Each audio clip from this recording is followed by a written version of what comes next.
ছাত্র জনতার গণ অভ্যুত্থানে আওয়ামী লীগ সরকার পতনের বর্ষপূর্তি আজ রাজধানী মানিক মিয়া এভিনিউয়ে জুলাই ঘোষণাপত্র পাঠ করবেন প্রধান উপদেষ্টা প্রফেসর মোহাম্মদ ইউনূস।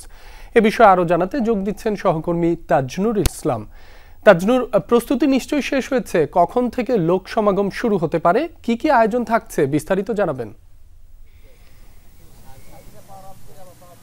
রাবি, প্রথম প্রশ্নের উত্তরে বলি, এখনো প্রস্তুতি চলমান। এত বিশাল কর্মযজ্ঞ, সেই প্রস্তুতি আসলে খুব তাড়াতাড়ি শেষ হবার সুযোগ সেই অর্থে আসলে নেই। আপনি সেই প্রস্তুতির যে কর্মযজ্ঞ সেটি আপনি দেখতে পাবেন যে এই যে মঞ্চটি এখনো তৈরি করা হচ্ছে, সেখানে এখনো এলইডি মনিটর যেটি স্থাপন করার ব্যাপারটি, মোট 3টি মনিটর স্থাপন করা এরই মধ্যে হয়েছে, এবং বাকি যে উপরের লাইটিং, একই সঙ্গে যে সাউন্ডসের যে কাজকর্ম, সেগুলো এখনো চলমান রয়েছে এবং বেশ অক্লান্ত পরিশ্রম। আমি খুব সকালবেলা থেকেই এই জায়গাটিতে রয়েছি। যারা এখানে কাজ করছেন তারা একটানা কাজ করে চলেছেন যাতে খুব দ্রুত সময়ের মধ্যে সেটি সম্পন্ন করা যায়, যেহেতু সময় দেওয়া রয়েছে।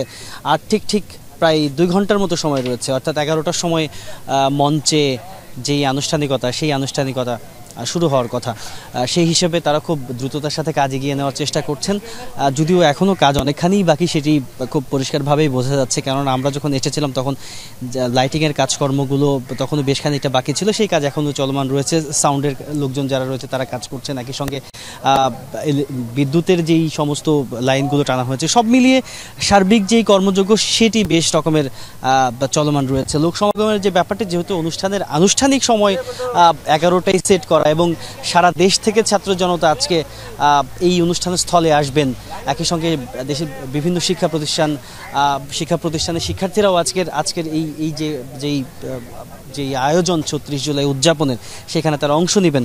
সব মিলিয়ে জমজমাট একটি আয়োজনের অপেক্ষায় রয়েছেন সবাই। সেই আয়োজন শুরু হবার পরে একেবারে রাত অবধি সেই আয়োজন রয়েছে, অনুষ্ঠানমালা রয়েছে। সবাই আসলে সেই একটি জমজমাট আয়োজনের অপেক্ষা করছেন। জি, সেই আয়োজন শুরু হলে আপনার মাধ্যমে দর্শকদের জানিয়ে যাব। আপনাকে ধন্যবাদ।